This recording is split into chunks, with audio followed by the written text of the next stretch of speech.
Hello, ladies and gentlemen, and welcome to episode 2 of Down to the Wire. My name is Dalton, aka The Shark. And I'm Gabe, or Breadstick, or any variation of that nickname. Yes, and Gabe, I don't know about you, but I'm very excited that the NBA is back. We have been waiting ever since Lakers won a championship to have the 2020-2021 season begin. Gabe, what are your thoughts on this? I'm very excited to see the Warriors back in contention because everybody knows with Klay Thompson, Steph Curry out, they weren't really trying as much as they probably should, with especially a very young roster. But now we've got a Draymond Green that cares, a Steph Curry that cares. Even though Klay Thompson's out, unfortunately, we have a good young roster that we could probably work up for the next few years, and I think we should be able to go places with this roster.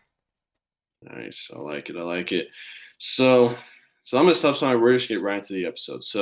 But before we get into that, a bit of last episode is that we just introduced ourselves, we talked about like last season and our thoughts on it, and then we gave ourselves predictions of NBA awards this year and the finals predictions. But for today's episode, we should talk about expectations, sleepers, one hot take, and then predictions for the games this week. So, so Gabe, you mentioned the Warriors on this year. And so, what do you think are their expectations for this season? I think the public's expectations for the Warriors is just them making the playoffs, having Steph Curry back, getting James Wiseman with the second pick in the draft. But I think everybody's sleeping on them because of Klay Thompson being out and that being a big defensive and 3-point liability to them. But I still think that they can work something out. And even though that the West is so stacked, they have winning expectations. So from my expectations from Dub Nation, I think that we should at least make a top four seed. Wow, bit bold, I will say, but it's your opinion. But for the Mavericks, since they're my team, I think that they're gonna do. I think they're gonna make the playoffs again this year. I mean, with Luka Doncic still carrying the load for offense. I mean, he's still going to produce, but they will have a little bit of a slow start due to Kristaps Porzingis being out for the first bit of the season. He said he is bound to return in January, but at least that's good. So whenever Luka and KB come back together, I think they're gonna make a pretty big run. And in my opinion, if they like both do really really good this year, I think that they'll probably make fourth seed. In my opinion, I think for my expectations for the Mavs is to make playoffs and make the fourth seed at best. I know it's pretty bold. Yeah, we both have top four seed for our teams expectation wise. So we'll Yeah, see what happens to that. All right, yeah. so let's move on from all of that. We have let me see. What do we have next? We have sleeper team for this year. So Dalton, do you want to take that and say what your Yeah, sleeper I'll team take is? I'll take it. So for my sleeper team, although although I said it was bold for the Mavericks to get fourth, I think my sleeper team this year is going to be the Portland Trailblazers. I mean, with Damian Lillard putting up crazy numbers. I mean, you saw what he did in the bubble. I mean, he put up like I think it was three straight 50-point games. But yeah, I mean, I think with Damian Lillard, CJ McCollum, and Carmelo, I mean, with those three guys, I mean, carrying the load offensively, I mean, they for sure deserve to make a playoff spot, regardless of whether it's eighth or seventh seed. But I mean, I just think Portland is going to make the playoffs this year. That's my sleeper team for this year. What about you? I'm actually gonna go with a pretty young team in my opinion, but I've been a big fan of them for a while now, and I think that if they find a way to mesh well together and they all take a big leap, I think the Kings can actually be a pretty good sleeper team this year. I think they'll be able to make at least ninth or eighth, and maybe have a play-in spot, and maybe make bottom seed team. But I think the Kings, you got Buddy Hield, who's gonna average 20 points per game. You're gonna have Mhm. De'Aaron Fox, who's gonna run the floor well. You're gonna have Bagley, do what he does in the paint. Then Kyle Guy had a phenomenal game the other night against the Warriors, Mhm. and I think if if Kyle Guy could do what he does back in Virginia, back in that, was that 2018, 2019? I can't remember It which, was 2019. 2019. Yeah, when they played Tech. No, but if the Kings can form something together, I think they can be a pretty good contender for the playoffs. Yeah, I agree with you on that. And now let's move on into our big hot take. And Gabe, what is your hot take this year? Mm, my hot take this year is I have a feeling that the Clippers might not be as good as they were last year. In free agency, they did get a little weaker, and during the I don't know if their starters played at all during the preseason, but they lost to the Jazz and twice to the Lakers. The Lakers was a little bit surprising. I think everybody kind of slept on the Lakers last year and went for more for the Clippers. But I think because I'm looking at it right now, all the game against Utah, Paul George and Kawhi Leonard played. Um yep, they played there too. Even with the accusation of Serge Ibaka and Pat Bev coming back, their bench isn't as loaded as it was last year. And in my opinion, I think the Clippers are gonna have a big chip on their shoulder. And if Pandemic P comes back, I think that they might not even make the third seed, which is what most people have them put at. Wow, interesting take. For me, I would say my hot take is that the Brooklyn Nets are gonna beat the Milwaukee Bucks, and they will be the kings of the East. Because like even though Brooklyn is got a new coaching staff, and it was Steve Nash and Amari Stoudemire coaching, and KD, Kyrie, we're gonna see like the first of those two play together this season. And I don't think with the Bucks, I don't think Giannis himself is going to be able to carry his team against a healthy KD and Kyrie. So my hot take is Nets first seed of the East. No, it's definitely very expected for them to be at least top four, especially with how weak the East is. But Kyrie and Mhm. KD have looked pretty good. I don't know if KD will be back to 100%. He's looked pretty good in preseason, but we'll see what happens with that. All Yeah, right. for sure. And now it's time for our predictions. Now, so Gabe, you want to start us off with opening night, first game? All right. So opening night first game should be, if I'm correct, um, should be Warriors versus Nets at 6. Um, It's going to Yes. be a very good game. I know KD has said that he is not really too worried about the whole playing against his former team. He's just kind of playing it like another basketball game. But I think there will definitely be Mhm. probably a little bit of tension maybe between Draymond and KD. And, Kyrie and Steph going back and forth like they always do. But I don't know. I don't want to be biased, but it depends on how well KD plays at a full level, because preseason everybody's kind of taking it like just getting back into the feel of playing basketball all the time again. But it depends on how the Nets do with is Levert, is he coming off the bench or is he starting? I think he's starting because I know it's Kyrie, Spencer Dinwiddie. Uh, Now I think it's Levert, Durant, and Jared Allen.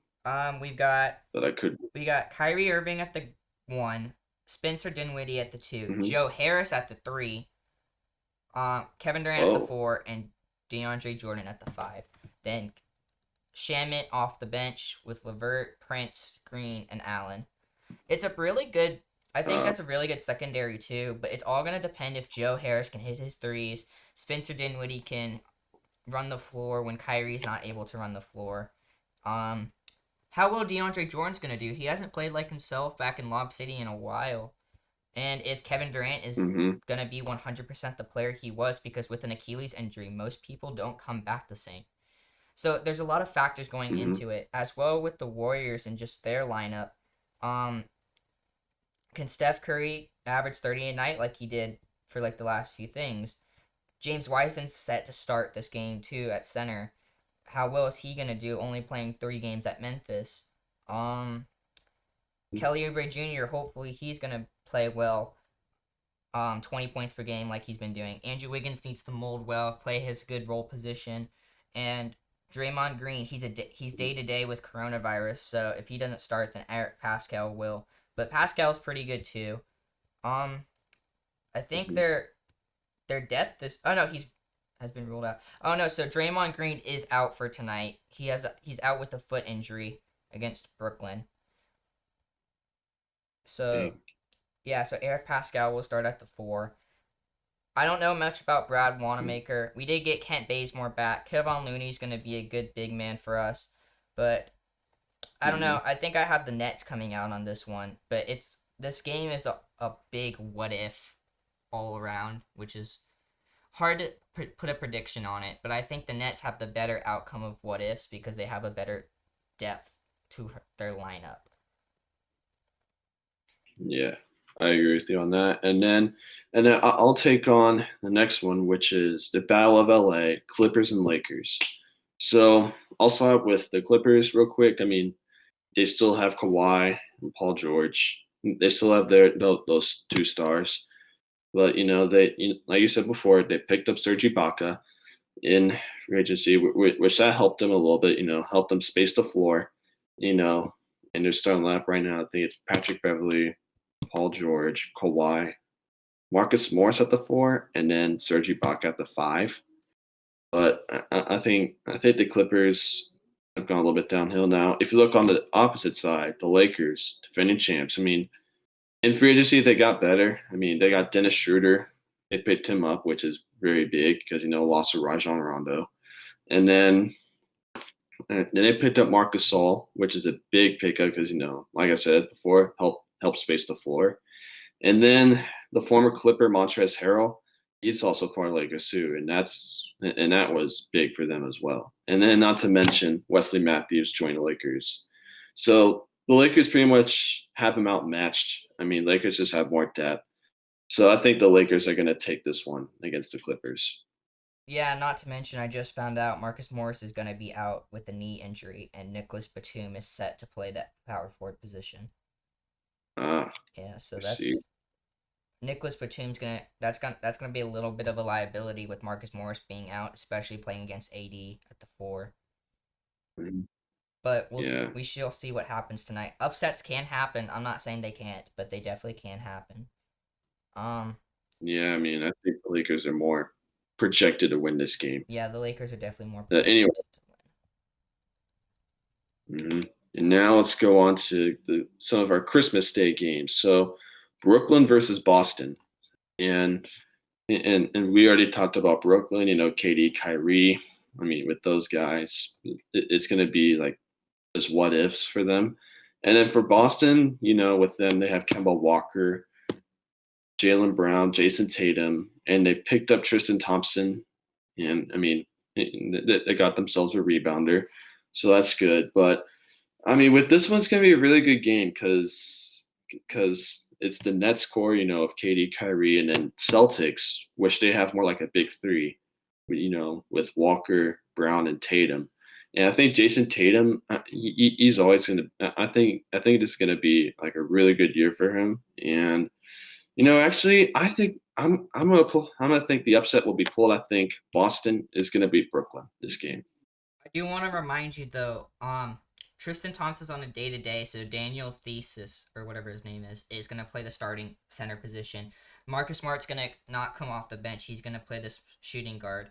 And Kemba Okay. Walker is actually out right now. I think he's out with a knee injury as well. So to fill in that point guard position, they have as their second string would be Jeff Teague. Well, I mean, I forgot that they got Jeff T too, which is Yeah. which is a good pickup. So Kemba, just so that way they can rest easy whenever Kemba's out. But I think Jason Tatum's going to carry the offensive load, and I still think the upset will be pulled. That Boston will beat Brooklyn this game. All right. Okay. So the next matchup we have is are we hmm Are we doing New Orleans versus Miami? Or are we gonna skip that one? I think we're gonna skip that one. I think the Heat probably got that one in the bag. All right. Then we And have Golden State versus Milwaukee. I think it's a bit lopsided, in my opinion. I mean, Gabe, I know you're a Warriors fan, but I think the Bucks have. I think the It Bucks will sing. the Bucks did get a little bit stronger with Jrue Holiday, but it's honestly gonna come down to just what the Warriors can do without Klay Thompson and how well Mm-hmm. Giannis is gonna have to produce for that team again. Because again, the East is a really weak side, especially these last 2 years.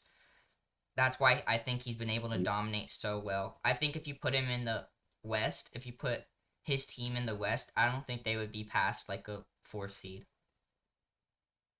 Mm, So again, interesting. I guess it's gonna come down to what the Warriors can do, but I'm not 100% disagreeing against Milwaukee probably taking that one, but we shall definitely see what's gonna happen. All right, Yeah. then we And have then the next. Dallas versus LA. I really like this matchup. Luka Doncic playing LeBron James again. Uh, it's gonna be a little bit help at the power forward because Kristaps is out, but against Anthony Davis, and they don't really have anybody to really fill that small forward position because Josh Richardson. That's gonna be hard to go against LeBron. Mhm. So I think, and again, I do think the Mavericks made a mistake leaving or Seth Curry. trading Seth Curry for Josh Richardson. I think Seth Curry would have been much better spot up shooter, especially with today's day and age. But oh, so you have Josh Richardson against LeBron, and then you have Dorian Finney-Smith against um Anthony Davis. Anthony Davis. So I think probably I think the Lakers are probably gonna take that one that night.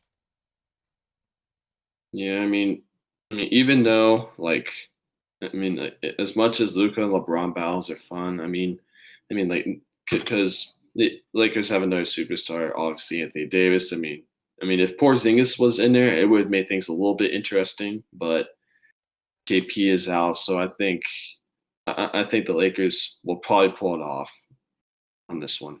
Yeah. And then the last one we have is Denver versus Clippers.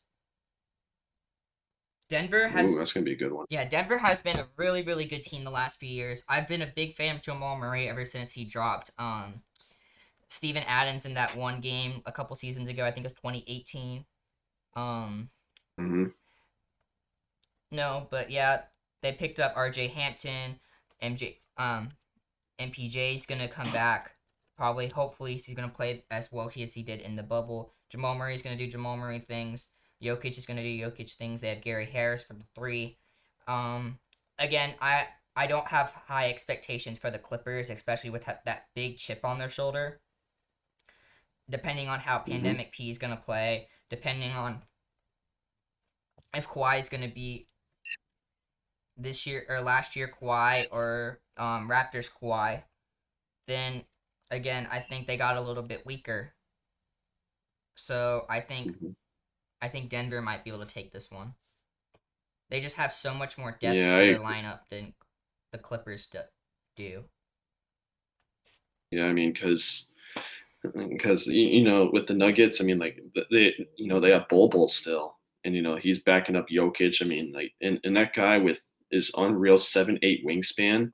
I mean, like, he can get to those shots so easily, and that's going to help them boost. And then RJ Hampton off the bench as well. So I mean, I think it's just that Nuggets have more depth, and I agree with you that Nuggets will take this one. Yeah. So those are our predictions for this episode. That's where we're gonna wrap up, and we're gonna come back next week after our predictions and just give it 1 week after and see maybe what happened, what we liked, what we didn't like. But yeah, we'll come back and we'll explain some of those. So I want to thank you all for watching. Stay tuned for the next episode for next week. We'll come back weekly for you guys to have episodes to talk about what's going on through the season and different things like that. So stay tuned for that, and we'll see y'all next time. Peace.